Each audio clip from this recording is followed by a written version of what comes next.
எல்லாருக்கும் நமஸ்காரம். இன்னைக்கு சனிக்கிழமை வைகுண்ட ஏகாதசி. இன்னைக்கும் நாளைக்கும் இந்த கல்யாணத்தில் நடக்கிற வைதிகம் சம்பந்தப்பட்டதை மட்டுமே பேசுகிறோம். இப்போ நம்ம விரதம் அப்படின்னு எடுத்துட்டு இருக்கோம். இந்த விரதத்தில் பையனுக்கு அம்மா அப்பா இருந்தால் அவள் பண்ணி வச்சுடுறா. பண்ணி வச்சுட்டு அதுக்கப்புறம் அம்மா அப்பா இல்லை, அந்த மாதிரி ஒரு சுச்சுவேஷனில் வேறு யார் பண்ணி வைக்கலாம், அந்த கோத்திரத்தில் இருக்கிறவா பண்ணி வைக்கலாம். என்ன அப்படின்னு கேட்டால், அந்த கோத்திரத்தில் இருக்கிறவாளுக்கு தான் அதுக்குள்ள ரைட்ஸ் இருக்குது. அவளுடைய எப்படி கேட்டோன்னா, ஒரு அண்ணா தம்பிகளோ பெரியப்பா பெரியம்மா அந்த மாதிரி தம்பதிகளாக யார் இருக்காளோ அவள் பண்ணி வைக்கிறது தான் ஸ்லாக்கியம். அப்போ என்ன அப்படின்னு கேட்டோன்னா, சில பேர் அதுலலாம் இப்போது அக்கா அத்திம்பேரையெல்லாம் வச்சு பண்ணுறான். அதெல்லாம் சரிப்படாது. வாத்தியார் ஓகே சொல்கிறார். இப்போ வாத்தியார் எல்லாத்துக்கும் ஓகே தான் சொல்கிறார். என்ன கேட்டால் அவருக்கு பிழைக்கணும், வேறு வழி கிடையாது. நான் ரீசெண்டாக ஒரு வாத்தியார்கிட்ட பேசினப்போ அவர் சொல்கிறார், நான் அவுடேட்டட் அப்படின்னு சொல்கிறாருன்னு. சொல்கிறவர் ஒரு பெரிய வாத்தியார் என்கிட்ட பேசினவர். இல்லை அது அதாவது என்ன நினைக்கிறா அப்படின்னா, ஃபாஸ்ட்டாக முடிஞ்சுடணும். அதில் ஒரு மணி நேரம் 2 மணி நேரம் அதுக்கு மேலே அவளுக்கெல்லாம் டைம் இல்லை. அதை விட சொந்தங்களை தேடி கையில் வச்சுக்கணும் அப்படிங்கிறது, அந்த மெயின்டைன் பண்ணணும் அப்படிங்கிறது தெரியறது இல்லை. எங்கள் எல்லாம் நடக்கும் பொழுது எங்கள் அப்பா எங்கள் மாமாவுக்கு பண்ணி வைக்கிறதுக்கு, எங்கள் மாமாவுக்கு ரொம்ப இது எங்கள் அப்பா தான் பண்ணி வைக்கணும் அப்படின்னு. ஆனால் எங்கள் அப்பா மாட்டேன்னு சொல்லிட்டார். ஏன்னா எங்கள் தாத்தாவுடைய பிரதர்ஸ் யாருமே அங்கே இருக்கலை. பட் எங்கள் பெரிய மாமா ஒருத்தர் இருந்தார், அவரு தான் பண்ணணும்னு சொல்லிட்டா அப்பா. அப்பா நினச்சா அப்பா தான் அங்கே அப்பா சொன்னது தான் அங்கே நடக்கும். ஆனாலும் ரூல்ஸை விட்டு அப்பா பண்ணதே கிடையாது. அதனால் நிறைய பேர் நான் அந்த மாதிரிலாம் சிலப்போ சொல்லும்போதெல்லாம் எங்கள் சொந்தக்காராலே கவுச்சுப்பா. ஏன் நீ இப்படி பேசுகிறா, வாத்தியார் பாதி வாத்தியார் வந்துட்டார்லாம் சொல்லுவாள். பொம்பளை வாத்தியார் வந்துட்டா எல்லாம் சொல்லுவாள். சொன்னாலும் நான் சொல்கிறத சொல்லிட்டு வந்துடுவேன்.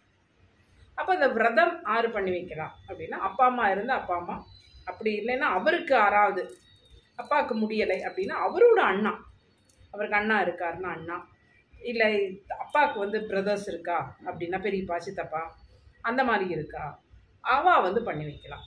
பண்ணி அந்த விரத காப்பு கட்டுறது, இந்த காப்பு கட்டுறதுல தான் இருக்குது விஷயமே. அப்போது சில பேர் கேட்டிருக்கா, இந்த காப்பு கட்டும்பொழுது ஒரு பர்டிகுலர் இதில் நான் இப்போ பிராமின்ஸ் மேரேஜ் பற்றி தான் பேசுகிறேன். அதில் மாப்பிள்ளைக்கு கண்ணு கட்டுறது அப்படின்னு ஒரு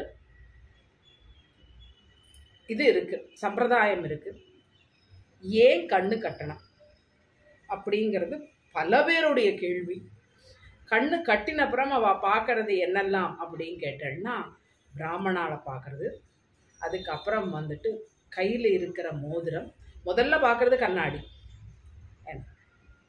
சொர்ணத்துக்கு மோதிரம் பிராமணா, அதுக்கப்புறம் ஸ்வீட்டுக்காக பார்க்கறது அப்பம் அதிரசம். இந்த 2 இடத்துல ஏதாவது ஒன்று, பருப்பு தேங்காய் எல்லாமே அங்கே வச்சிருப்பா. மங்களகரமான பொருள்களை பார்க்குறது. ஸோ ஏன் அப்படி பண்ணணும் அப்படிங்கிறதுக்கு நிறைய பேருக்கு அது சந்தேகம். அந்த சந்தேகத்தை நீங்கள் நிவர்த்தி பண்ணிடலாம். ஏன் கண்ணை கட்டுறோம், கண்ணை கட்டுறது எதனால அப்படி கேட்டால், கண்ணு காதோடு சேர்த்து தான் இது பண்ணியிருப்பா. காதில் மந்திரங்கள் மட்டுமே விழணும். அதில் சாந்தி ஜப மந்திரங்கள், ஜெயாதி மந்திரங்கள் அப்படின்னு வாத்தியார் சொல்கிறார். ஜெயாதி மந்திரங்கள் என்னெல்லாம் அப்படின்னு கேட்டோடனே, ஒரு 134 தேவதைகளை ஆராதனை பண்ணி இவரை எப்படி ஆசீர்வாதம் பண்ணணும் அப்படின்னு கேட்டால், அந்த காலத்துல எல்லாம் பாடசாலையிலேருந்து விரதம் முடித்து அவர் அடுத்த இது கிரகஸ்தாசிரமத்துக்கு நுழையிறார். அதுக்கு முன்னாடி பண்ணுற சம்பிரதாயம் இது, திருமணத்தில் பண்ணுறது. அப்போ அந்த கல்யாண வரனானவர் நிறைய தவறுகள் செய்திருப்பாராம். சந்தியாவந்தனம் பண்ணியிருக்க மாட்டார், காயத்ரி சரிக்க பண்ணியிருக்க மாட்டார், வெளி இடங்களில் சாப்பிட்ருப்பார், பார்க்கக்கூடாததை பார்த்திருப்பர், செய்யக்கூடாததை செஞ்சிருப்பர், நிறைய தவறுகள் செய்திருப்பார். மனுஷ ஜென்மா தவறுகள் இயல்பு. யாரையுமே வந்துட்டு தவறு செய்யாத ஒரு மனுஷனை காட்டவே முடியாது. ஏதோ ஒரு வகையில் ஒரு தப்பு செஞ்சுருப்போம். நம்ம பட்டது நம்மளுக்கு கரெக்டாக இருக்கலாம். ஆனால் சில தவறுகளை வந்து தவிர்க்கணும். அது தவறுகளை தவிர்க்கணுங்கிறதுல ரொம்ப ரொம்ப முக்கியம் வந்து சந்தியாவந்தனம். சந்தியாவந்தனத்தை பிராமணனாகப்பட்டவன் வந்துட்டு நிறுத்தவே கூடாது. அவன் நிறுத்தினான்னா அதை விட பாவம் வேற ஒண்ணுமே கிடையாது. அப்போ நீங்க பண்ணலைன்னா யாருக்கு நஷ்டம்? சத்தியமா உங்களுக்கு தான் நஷ்டம். காயத்ரி மாதாக்கு கிடையாது, சந்தியாவந்தனம் கிடைக்க வேண்டிய அர்க்கியம் கிடைக்க வேண்டிய தேவதைகளுக்கு கிடையாது, யாருக்கும் கிடையாது. நஷ்டம் யாருக்கு?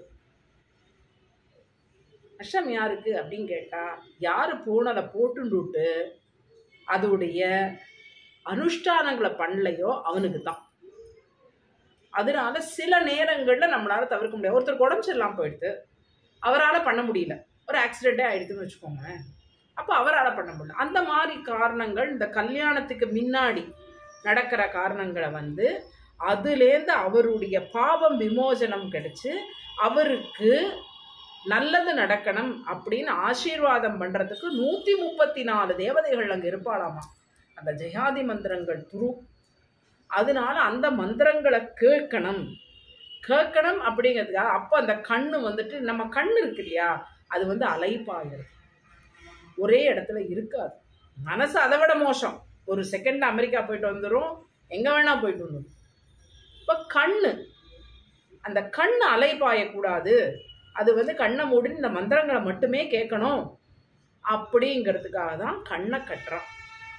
கண்ணை கட்டி இந்த மந்திரங்களை கேட்க வைக்கிறான். அந்த மனசு கேட்கணும், அந்த புத்தி கேட்கணும். அது கேட்டா அவருடைய அன்றைய வர அவர் செய்த பாபங்கள், பார்க்கக்கூடாது, சாப்பிடக்கூடாது, சாப்பிட்டது, சேரக்கூடாதது, செய்ய வேண்டிய அனுஷ்டானங்களை செய்யாதது, இதில் வர பாபங்கள் எல்லாம் போய் அவர் நல்லபடியா ஒரு கிரகஸ்த நடக்கணும் அப்படிங்கிறது. ஒரு என்ன சொல்றது, இனிமேலானும் அந்த தவறுகளை அவர் பண்ணக்கூடாது. உன்னை இதுவரைக்கும் நாங்க வந்து சேவ் பண்ணி அனுப்பிச்சுடுறோம், இதுக்கப்புறம் நீ அதை பண்ணக்கூடாது அப்படிங்கிறத சொல்றது தான் இந்த மந்திரங்கள். இதை வந்து வாத்தியார் அந்த முன்னாடியே எக்ஸ்பிளைன் பண்ணிட்டார்னா அவளுக்கு புரியும். அந்த எக்ஸ்பிளைன் பண்ணலை அப்படிங்கிறவாளுக்காக தான் இன்னைக்கு வந்து இந்த இது பண்ணுறோம். அப்போ இதுக்கு மேலே தவறுகள் செய்யக்கூடாது, அது ரொம்ப முக்கியம். நம்ம வந்துட்டு அதாவது என்ன சொல்கிறதுன்னா, கங்கையில் போய் குளிச்சோன்னா பாபம் போயிடுமா அப்படின்னா, பாபம் போகும். யாருக்கு நம்பிக்கை இருக்கோ அவளுக்கு பாபம் போகும். அப்போ குளிச்சுட்டு வந்துட்டா நான் வருஷம் போகிறேன், நான் என்ன வேணா பண்ணலாமா அப்படின்னு கேட்டால் அது அதுக்குள்ள வழி கிடையாது. எப்பொழுதுமே வந்து செய்யாமல் செய்யறது வேற. எனக்கு தெரியல அது, அதனால நான் பண்ணிட்டேன், அது வேற. தெரிஞ்சே செய்யறதுக்கு வந்து கண்டிப்பாக தண்டனை தான். அந்த மாதிரி இதுவரைக்கும் செய்த பாபங்கள், இந்த தவறுகளை எல்லாம் மன்னிட்டு இந்த 134 தேவதைகளும் இவாளை வந்து ஆசீர்வாதம் பண்ணி இவருக்கு ஒரு நல்ல ஒரு குடும்ப வாழ்க்கையை அமைச்சு கொடுக்கணும் அப்படின்னு சொல்றதுக்காகத்தான் இந்த விரதம் நடக்கிறது. இந்த விரதத்துல இதை கண்ணு கட்டுறது எதுக்குன்னு இன்னைக்கு வந்து ஒரு கிளியர் பிக்சர் எல்லாருக்கும் கிடைச்சிருக்குன்னு நினைக்கிறேன். அதுக்கு அடுத்து இந்த விரதத்துல அடுத்த விஷயம் வந்து பாலிகை தெளிக்கிறது. இந்த பாலிகை தெளிக்கிறது எதுக்கு? அதுக்கு வந்து நவதானியங்களை ஒரு 2 நாள் முன்னாடியே வாத்தியார் ஊற, இப்போல்லாம் முன்னாடிலாம் நம்ம ஆண்களில் போட்டுட்டு இருந்தோம், இப்போ வந்து ஈவென்ட் மேனேஜர் போட்டு வச்சுடுறார், இல்லைன்னா வாத்தியார் போட்டு விடுறார். அந்த மாதிரி நம்ம பாலிகை தெளிக்கிறதுல நவதானியங்களும் சீக்கிரம் முளைவிட்டு அதுபோல் இவர் குடும்ப வாழ்க்கை, இவா 2 பேரோட குடும்ப வாழ்க்கை இருக்கணும் அப்படிங்கிறதுக்காக பண்ணுற ஒரு நல்ல ஒரு விஷயம். அப்போ இந்த பொண்டுகள் வந்து இதில் ஃபஸ்ட்டெல்லாம் என்ன பண்ணுவாங்கன்னா 5 பேர் தான், 5 பேர் இருந்து 7 பேர் இருந்து இப்போ நிறைய பேர் தெளிக்கிறான். தெளிக்கிறதுனா தப்பு இல்லை. என்ன கேட்டால் எத்தனைக்கு எத்தனை ஆசீர்வாதம் கிடைக்கிறதோ அத்தனைக்கு அத்தனை அந்த தம்பதிகளுக்கு நல்லது. ஆனால் இதுக்கு ஒரு ட்ரெஸ் கோடு இருக்கு. இந்த ட்ரெஸ் கோடு ரொம்ப ரொம்ப முக்கியம் பொண்டுகளுக்கு. ஏன் பொண்டுகளுக்கு முக்கியம் அப்படின்னு கேட்டால் அவளை தான் ஈஸியாக வந்து யார் வேணால் இன்ஃப்ளூயன்ஸ் பண்ண முடியும். ஏன் அப்படின்னு கேட்டால் அவள் மனசார சிந்திக்கிறவா, அறிவுபூர்வமாக சிந்திக்கிறவா கிடையாது. என்னடா மாமி இப்படியே எப்போ பார்த்தாலும் சொல்லிட்டு இருக்கான்னா, நம்ம ஜோசியம் பார்க்கும்பொழுது சந்திரனை மனோகாரகன், சூரியனை வந்துட்டு ஆத்மகாரகன் அப்படின்னு சொல்கிறோம். சூரியன் என்றால் தந்தை, சந்திரன் என்றால் தாய், பெண்ணை குறிக்கிறது சந்திரன். அப்போது அவன் எப்படிப்பட்டான்? சந்திரன் வந்து ஒரு ராசியில் 2 காலம் தான் இருப்பார், மாறிண்டே இருப்பார், அதுபோல் அளவாஞ்சுட்டே இருப்பான். அதனால தான் சந்திராஷ்டமத்துக்கு வந்து எவ்வளோ ஏன் மதிப்புன்னா இதனால தான். அந்த 8வது இடத்துல சந்திரன் வரும்பொழுது என்னன்னா குழப்பமான முடிவுகள், தெளிவில்லாத முடிவுகள் எடுப்பான். அதனால தான் சந்திராஷ்டமத்தன்னைக்கு முடிவுகள் எடுக்காதீங்கன்னு சொல்கிறோம். அது மாதிரி பெண்களைத்தான் சொல்லியிருக்கான். இந்த பெண்களுக்கு கல்யாணங்களில் நிறைய இது இருக்குது, வேலைகள் இருக்குது. பாலிகை தெளிக்கிறது, ஆலத்தி எடுக்கிறது, என்ன அத்தையானா வந்து பச்சை வழிக்கிறது, மாமியானா பண்ணுறது, பச்சைப்பிடி சுற்றுறது, இந்த மாதிரி நிறைய இருக்குது. ஸோ அந்த இடத்துக்குன்னு ஒரு ட்ரெஸ் கோடு இருக்குது. பாக்கி உள்ள இடத்துக்கெல்லாம் ட்ரெஸ் கோடு வச்சுட்டு இருக்கேன் இல்லையா, ஆஃபீஸுக்குன்னா ஒரு ட்ரெஸ் கோடு இருக்குது.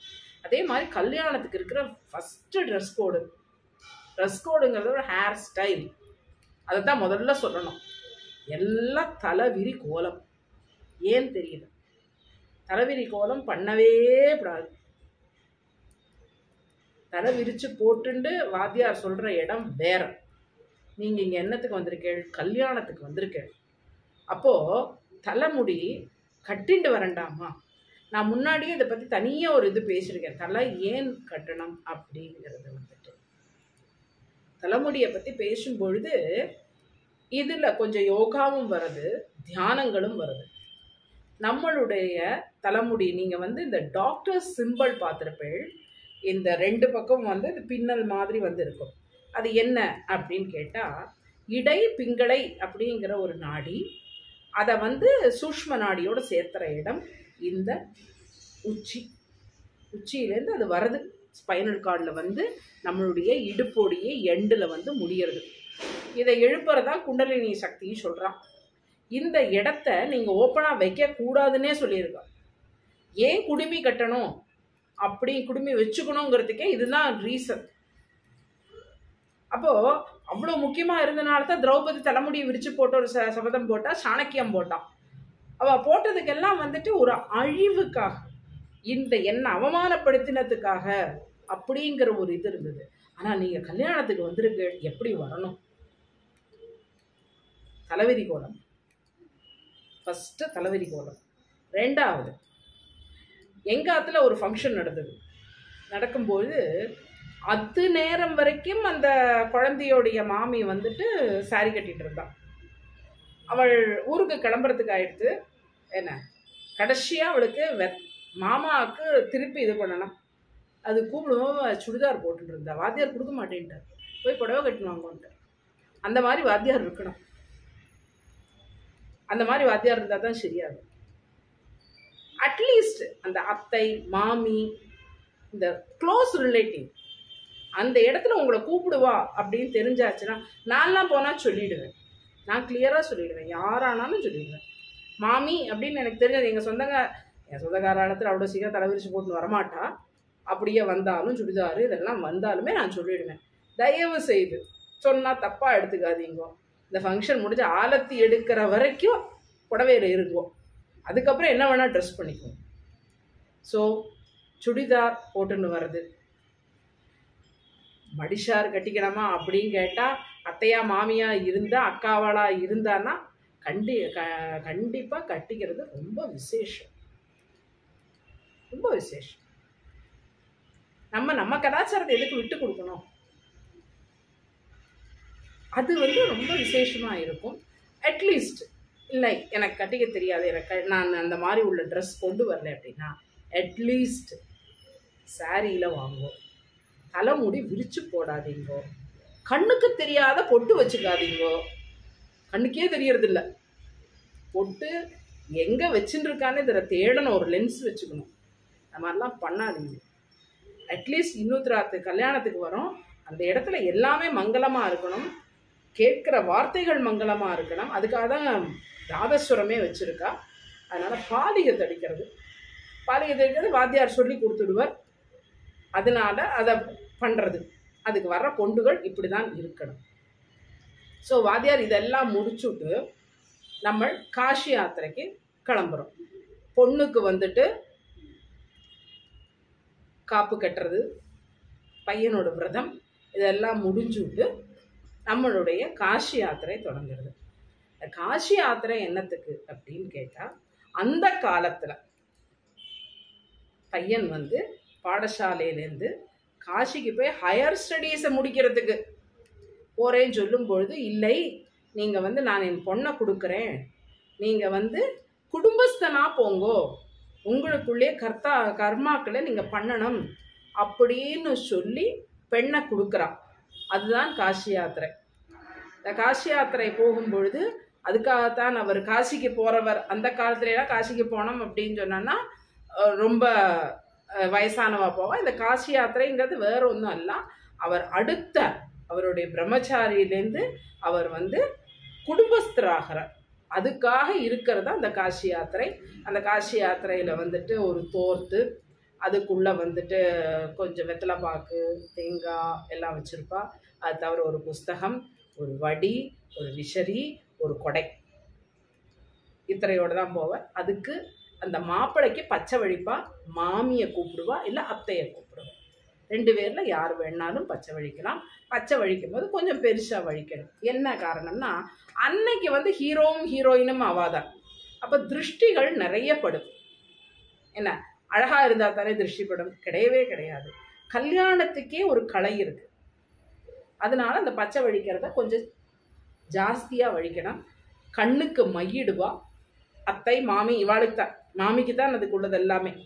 என்ன, மாமா வந்து தான் மாலை போடுவர். மச்சினன் யார் இருக்காரோ அவர் வந்து கொடை பிடிக்கணும். அதர்வைஸ் அந்த ஆற்றுல கல்யாணம் ஆகாதவா கொடை பிடிக்கணும். இதுதான் கொடை பிடிச்சு கூட்டின்னு போகிறது. இந்த இடத்துல மாலை மாற்றல் அந்த காலத்துல சின்ன குழந்தையா இருந்து கல்யாணம் பண்ணிட்டு இருந்தா இன்னைக்கு அதெல்லாம் கவர்மெண்ட் ரூல்ஸ் ஒத்து வராது. இந்த காலத்துல 22 வயசுல பொண்கள் கல்யாணம் பண்ணிட்டாலே பெரிய விஷயம். பருவத்தே பயிர் செய்.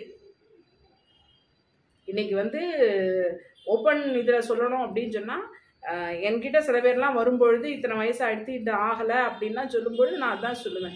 சின்ன வயசில் வாளுக்கு என்ன காரணம் அப்படின்னு கேட்டால், இன்றைக்கி இருக்கிற ஃபுட் ஸ்டைலில் எல்லோரும் ரொம்ப ஏர்லியராகவே ஏஜ் அட்டன் பண்ணிடுறா. அப்போது அவளுக்கு வந்து ஒரு 40 வயசுலலாம் மெனோபாஸ் தொடங்கிடுது. 35 வயசு மட்டும் கல்யாணம் ஆகலை. அது 23 வயசுலேயே அந்த காம்ப்ரமைஸை பண்ணியிருக்கலாம். 35 வயசில் பண்ணுறதுக்கு 23 வயசுலேயே பண்ணியிருக்கலாம். அதனால எல்லாரும் முடிஞ்ச அளவுக்கு, எல்லாருக்கும் ஃபினான்ஷியல் இது வேணும், நான் இல்லைன்னா சொல்லவே மாட்டேன். ஆனால் அது கூட பர்சனல் லைஃபையும் நன்னா கொண்டு போகலாம். வெறும்னா 35 வயசில் போய் காம்ப்ரமைஸ் பண்ணுறதுக்கு 23 வயசுலேயே அழகாக கல்யாணம் பண்ணிட்டு, எல்லாராலையும் வந்துட்டு 23 வயசில் 23 வயசு ஒரு பையனுக்கு கல்யாணம் பண்ண, ஒரு பொண்ணுக்கு கல்யாணம் பண்ணோன்னா ஒரு 25 வயசு, ஒரு 27 வயசு ஒரு பையனை பார்த்து கல்யாணம் பண்ணுறோம். 3லேருந்து 5 வயசுக்குள்ளே வித்தியாசம் பார்த்தா, 5 வயசு வித்தியாசம் பார்க்கும்பொழுது என்ன ஆகும் அப்படின்னு கேட்டோன்னா, இந்த தசாசந்திங்கிற ஒரு பெரிய ப்ராப்ளம் ஒன்று வராது. அதான் ஒரு பெரிய ஹேர்டில்ஸ் வந்துட்டு இந்த ஜாதகம் பார்க்கறதுலையே. அந்த வராமல் இருக்கணும்னா 5 வயசான ஒரு டிஃப்ரென்ஸ் இருக்கணும். சில பேர்லாம் வந்துட்டு 1 வயசுலலாம் நிறைய ஜாதகத்தை அனுப்புகிறா, சேர மாட்டேங்கிறது. 100 ஜாதகம்லாம் பார்த்த கதையெல்லாம் எனக்கு இன்னும் பார்த்துட்டே இருக்கேன் ஒரு ஆளுக்கு. அதுபோல் பொண்ணாத்துக்காரா, இது வந்து ஒரு பெரிய ரெக்வஸ்டாகும். இதை பார்க்குறவா எல்லாருக்குமே உள்ள ரெக்வஸ்ட்டு. பொண்ணாத்துக்காரா பையனாத்துக்காரா கூப்பிட்டு கேட்டான்னா பதில் சொல்லுங்கோ, பதில் சொல்லுங்கோ. நான் வந்து இப்போ என்னுடைய தங்க பிள்ளைக்கு மோர் தென் 175 ஜாதகம் பார்த்தாச்சு. 1.25 வருஷமாக பார்த்துட்டு பதில் சொல்ல மாட்டேங்கிறான். எல்லாம் ஓகே சொல்கிறா, ஜாதகம் பார்த்து பொருந்தி இருக்கு, உங்களுக்கு எங்கள் பையன் இங்கே இருக்கான் அப்படின்னு சொல்லிட்டு கேட்கும்போது ஓகே சொல்லிட்டு ஜாதகம் சேர்ந்துருக்குன்னு சொன்னால் அதுக்கப்புறம் எங்களுக்கு இன்ட்ரெஸ்ட் இல்லை சொல்கிறா. என்ன உங்கள் இன்ட்ரெஸ்ட் அப்படிங்கிறத பொண்கள் தயவுசெய்து டிசைட் பண்ணுங்க. பொண்களோட அப்பா அம்மாவும் டிசைட் பண்ணுங்க. என்ன காரணம் கேட்டால் வேறு எந்த ரீசனுமே கிடையாது. இன்னைக்கு இருக்கிற சுச்சுவேஷனில் நான் முன்னாடியே சொன்ன மாதிரி தான், பெண்கள் ஏஜ் வந்து அட்டன் பண்ணுறது ரொம்ப ஏர்லியராக இருக்குது. அப்போ அது ஏர்லியர் ஆகும் பொழுது இந்த மெனோபாஸ் அப்படிங்கிறதும் ஏர்லியராக ஆகும். அதனால் பருவத்தே பயிர் செய். நம்ம வந்து தவறான எந்த இதுக்கும் எடுத்துக்காட்டாக இருந்துவிடக்கூடாது. அதுக்காக எல்லாருக்கும் பெண்ணாத்துக்காரா பிள்ளையாத்துக்காரா 2 பேருக்குமே நோ கண்டிஷன்ஸ் வச்சு எங்கே கல்யாணம் நடக்குது? நம்ம என்ன மணல் கயிறு சேகரா, எஸ்வி சேகரா கண்டிஷன்ஸ் வச்சு கல்யாணம் பண்ணிக்கிறதுக்கு அதெல்லாம் கிடையவே கிடையாது. நார்மல் லைஃப் லீட் பண்ணுறவாளுக்கு கண்டிஷன் இல்லாமல் கல்யாணம் பண்ணிக்கிறது. ஃபினான்ஷியல் ஸ்டெபிலிட்டி வேணும், கண்டிப்பாக வேணும். பெண்கள் வேலைக்கு போகணும், அவகிட்ட பைசா இருக்கணும். அதனால நான் இல்லைன்னே சொல்ல மாட்டேன். இன்னைக்கு வரைக்கும் நான் சம்பாதிச்சுட்டு தானே இருக்கேன், நான் அதை எப்படி சொல்லுவேன்? எல்லாம் கிடையாது. ஆனால் நம்ம வைக்கிற கண்டிஷன்ஸ் வந்து எல்லாரும் அக்செப்ட் பண்ணுற ஒரு கண்டிஷனாக இருக்கணும். பையனாத்துக்காராலும் சரி, பொண்ணாத்துக்காராலும் சரி. அந்த மாதிரி இருக்கிற ஒரு கல்யாணத்தில் நம்ம இப்போ காசி யாத்திரை முடிச்சிருக்கோம். நாளைக்கு அதுக்கப்புறம் நடக்கிற நிகழ்வுகள் அதை பற்றி பேசுகிறோம். இதுக்கு மேலே இதில் சந்தேகம் வந்திருந்தால் அந்த கண்ணு கட்டுறது மட்டும்தான் வந்திருக்கும்.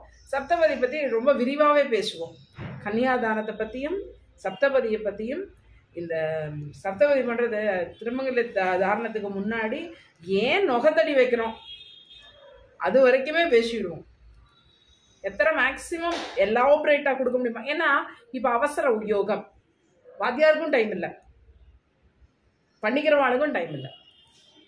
அவள் வந்து அப்படியே ஷெடியூலில் வரா, இத்தனாம் தேதி வர்றோம், இப்போ மெஹந்தி அது that is a different story. அதை பற்றி அப்புறமா பேசுவோம். நாளைக்கு நம்ம வந்து நம்ம காசி யாத்திரை முடிஞ்சு உள்ளதை சப்ஜெக்டுக்குள்ளே நுழையிறோம். அடுத்த சாட்டர்டே சண்டேல இந்த இது வந்து முடிஞ்சிடும். திங்கக்கிழமையிலேருந்து எப்பொழுதும் போல் தசாபுத்தியும் பரிகாரங்கள் அதுவும் அடுத்த வாரம் முடிஞ்சிடும். அதுக்கப்புறம் தான் மாமாவோடது வரும். நன்றி, வணக்கம்.